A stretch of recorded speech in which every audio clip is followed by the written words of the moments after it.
Bonjour à tous, c'est Maxime de Willtable Investissement. Aujourd'hui, on va s'intéresser à une action française qui opère dans le domaine de l'immobilier, c'est Nexity. On va regarder tout de suite son graphique. Ce qu'on peut voir, c'est que depuis 2003 à maintenant, donc on est sur des prix assez changeants, hein. Voilà, vous avez vu une très belle pente de 2012 à 2018. Étant donné que la plupart des constructeurs immobiliers en 2018 ont eu une très belle baisse, hein. Si je vous la compare, comme je vous l'ai montré dans ma vidéo du secteur des rates, voilà, par exemple, on va mettre Gecina. Et vous voyez que par rapport à Gecina, on n'est pas du tout sur le même type de pourcentage. Donc on va regarder sur un an. Et vous voyez que par exemple, Nexity qui a perdu 42%, Gecina, on a perdu seulement 1,1. Et vous voyez, elle a perdu 34% sur 5 ans, alors que Nexity a perdu plus de 70%. Donc qu'est-ce que Nexity exactement? Nexity, c'est une entreprise qui se développe dans la promotion immobilière et il gère des bails locatifs, si je ne m'abuse, je crois qu'il gère les gardiens d'immeubles, etc. Donc ce genre de choses. La vue d'ensemble, donc on a une capitalisation boursière en dessous de 1 milliard, hein, étant donné que là, hier, elle a perdu 15% si je me trompe, donc sa capitalisation était à 1,2 milliard, elle est descendue en cela, donc on a un rendement de dividende qui est à 15%, ce qui est évident étant donné que le rendement ne pourrait faire qu'augmenter vu sa capitalisation et son BA qui baisse. On a un ratio prix-gain à 7 qui a déjà été bien plus élevé, vous voyez, donc en moyenne on est sur un ratio prix-gain à peu près, je l'établirais entre 12 et 13. Vous voyez, voilà, en 2018, il a assez baissé en 2019 et en 2020, étant donné la forte variation qu'a pu connaître le cours, donc le ratio cours-bénéfice a augmenté, étant donné les sous qu'ils pouvaient faire et la faible valorisation qu'ils avaient. Et là, 2020-2022, il y a eu peu d'argent dans les caisses et donc le ratio cours-bénéfice est assez faible.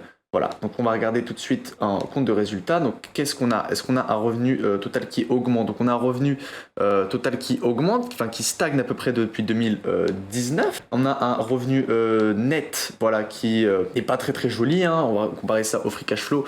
Voilà, donc on voit il y a eu certains moments, mais l'entreprise arrive à peu près à générer de l'argent. On va le voir avec cash flow, activités d'exploitation. Voilà, vous voyez en 2020, on a fait pas mal d'argent. Donc on va regarder qu'est-ce que fait exactement l'entreprise avec. Donc on a 269 millions en 2022, donc on met plus de la moitié en investissement, donc en achat-vente d'entreprise.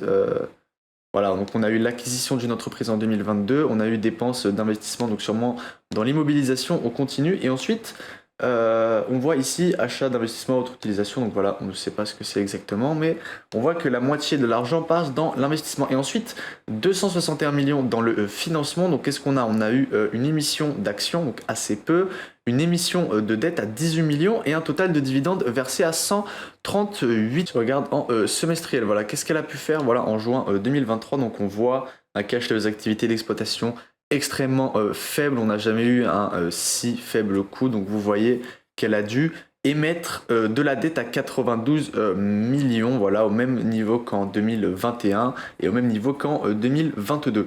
Donc si on va regarder son bilan et on va regarder ce qu'elle a dans ses caisses, vous voyez des liquidités et un investissement à court terme qui ne fait que baisser, voilà, un inventaire qui monte, qui baisse à peu près, c'est pas très intéressant. Voilà, un total d'actifs immobiliers qui ne fait que d'augmenter, donc ça c'est normal, hein. Une dette totale à 2,7 milliards, donc un ratio de recouvrement, si je l'établis peut-être à 5%, j'aimerais bien voir à combien il établit le ratio du dividende. Voilà, donc on est à 97. Moi je pense que ce dividende est impayable, hein. Vous voyez les cash flows que génère l'entreprise. Vous voyez qu'en 2022, les totals d'actifs et maintenant aujourd'hui, parce qu'on a dû baisser l'argent qu'il y avait dans les caisses. On va regarder tout de suite l'EBITDA et on va le comparer aux actions. Donc on voit un EBITDA à 157 millions avec une dette à 3 milliards. Donc ça fait un EBITDA à plus de 20 fois les EBITDA sur la dette. Donc c'est vraiment énorme. Cette entreprise est endettée. On va regarder tout de suite le rapport financier donc, de 2023. Au premier semestre 2023, Nexity a démontré une nouvelle fois sa solidité en publiant un chiffre d'affaires en légère croissance et un résultat opérationnel en retrait contenu dans un marché fortement dégradé. Donc qu'est-ce qu'elle a pu nous dire exactement? Donc on va regarder ça. Activité commerciale, donc réservation immobilière résidentielle, donc qu'est-ce qu'elle a pu vendre? On voit que au premier semestre 2023, on a une variation sur les volumes de moins 20% et de valeur de moins 28%. Voilà, donc si on regarde en promotion exactement, on a eu une variation de chiffre d'affaires de 400 millions. Si on regarde ensuite en résultat financier, donc en chiffre d'affaires en tout, voilà, vous voyez un chiffre d'affaires qui augmente de 4%, mais par contre un résultat opérationnel qui baisse de moins 25. Et vous voyez, voilà, les EBITDA après les loyers en endettement net, on est sur 1 milliard. Donc, rappel des objectifs du communiqué financier, chiffre d'affaires supérieur à 4,5 milliards. Ce qui veut dire qu'ils pensent obtenir un chiffre d'affaires, ils ont obtenu un chiffre d'affaires qui était inférieur à ce qu'ils pensaient. Voilà, chiffre d'affaires consolidé et en résultat optionnel, on est en dessous, donc ça nous fait un 4% de retour sur chiffre d'affaires, donc c'est vraiment assez peu, hein, étant donné qu'elle opère dans la promotion immobilière, et on voit que c'est un business qui rapporte peu en marge totale. Donc un résultat opérationnel en dessous de moins 25%, donc c'est énorme. Un résultat net à moins 69%. Résultat de la part d'actionnaires de la société mère, on est à moins 84. En variation de la trésorerie, vous voyez que on a utilisé la moitié de la trésorerie en capacité d'autofinancement. Voilà.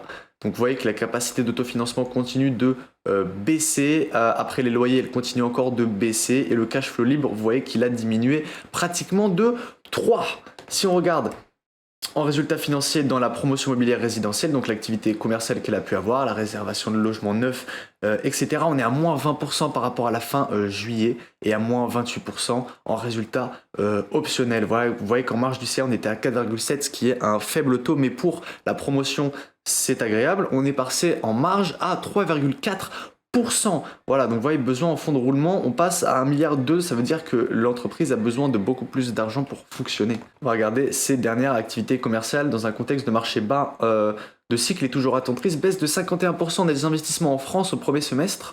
Nexity a enregistré 27 millions de prises de commandes à la fin juin 2023. Donc on est là-dessus sur une marge bien plus faible, mais un chiffre d'affaires bien plus haut. Vous voyez donc une marge qui est passée de 13 à 8%, donc un chiffre d'affaires qui a augmenté de 65%, donc c'est très très bon. Après, ce qu'il faut regarder aussi, c'est de quoi parle-t-on. Vous voyez que dans ce genre de business-ci, vous voyez que là, on a un chiffre d'affaires à 265 millions, alors que sur les autres gros business que pourrait faire cette entreprise, on est sur des chiffres d'affaires à 4 milliards. Donc ça peut être une grosse croissance effectivement de 65% sur un an, et étant donné que ça représente même pas un dixième de ce que peut faire l'entreprise, ça représente un vingtième ce chiffre d'affaires de ce qu'elle a pu faire avec seulement ses activités de promotion. On peut se rendre compte que c'est assez peu. Voilà, là cette fois on regarde dans la gestion immobilière tout court. Vous voyez, alors, pareil, un chiffre d'affaires qui baisse et un résultat optionnel en dessous à moins 33. Donc si on devrait lisser tous les résultats qu'elle a pu obtenir cette année, on est sur vraiment une très très belle baisse. Donc pas du tout ce qu'a pu nous répéter la PDG en début, à nous dire que elle avait pu récupérer assez d'argent. Voilà, vous voyez un chiffre d'affaires qui augmente, hein. Vous voyez un chiffre d'affaires un peu plus haut, par contre des EBITDA plus faibles, un résultat opérationnel bien plus faible. Voilà, donc vous voyez des chiffres d'affaires qui peut-être peuvent augmenter, mais il faut regarder exactement qu'est-ce qui rentre dans les caisses. Et voilà un résultat net par action à 0,15 contre 0,98 l'année dernière. C'est une diminution de moins 5, 6, 7 fois. Donc vous voyez un chiffre d'affaires en hausse de 5%, mais des variations de prix de plus de 5, 6, 7 fois en dessous ce qu'elle a pu gagner. Vous voyez son goodwill qui est en augmentation, mais à peine, hein, de seulement 2 millions, et un total d'actifs qui augmente. Donc ça c'est assez intéressant, étant donné qu'on continue l'immobilisation, on continue de créer des actifs, on continue d'en gérer. Donc ça ne pourra faire que augmenter, sauf si l'entreprise décide de vendre une partie de son portefeuille. Ouais, endettement, ouais, emprunt obligatoire et intérêts courus et frais de mise en place, on est à 800 millions. Voilà, donc vous voyez les emprunts qui continuent de monter, autres dettes et créances qui continuent de monter. Trésorerie, vous voyez qu'une trésorerie qui continue de baisser. On a pu avoir, on avait vu 900 millions et maintenant on est à 725 millions. Trésorerie nette, on est encore en dessous. En total d'endettement financier, voilà, on est On a bien en dessous, en total d'endettement net, on est à 1 milliard 700 millions en enlevant la trésorerie nette, évidemment. On voit le chiffre d'affaires de la promotion est en hausse de 6% par rapport à un an à 1,6 milliard d'euros, tiré essentiellement par les revenus importants dégagés sur les opérations majeures en immobilisation d'entreprise.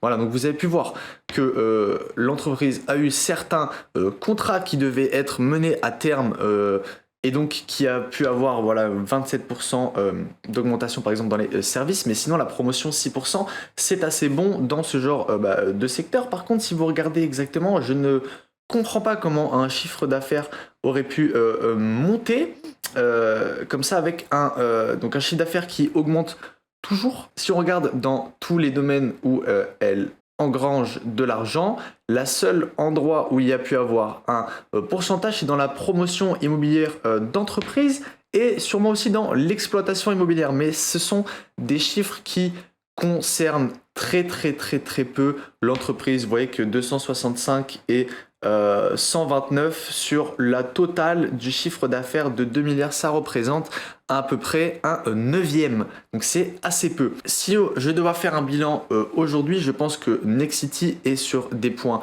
assez bas. Je pense que l'activité va continuer de baisser étant donné le contexte économique, la BCE qui continue d'augmenter ses taux, on est toujours à 4%. Donc Nexity et ICAD, toutes ces entreprises de promotion vont continuer de baisser. Si je serais vous, j'attendrai un point encore plus bas pour rentrer dans le marché. Voilà. Si vous avez apprécié cette vidéo, n'hésitez pas à mettre un like et à vous abonner. C'était Maxime et moi je vous dis à bientôt.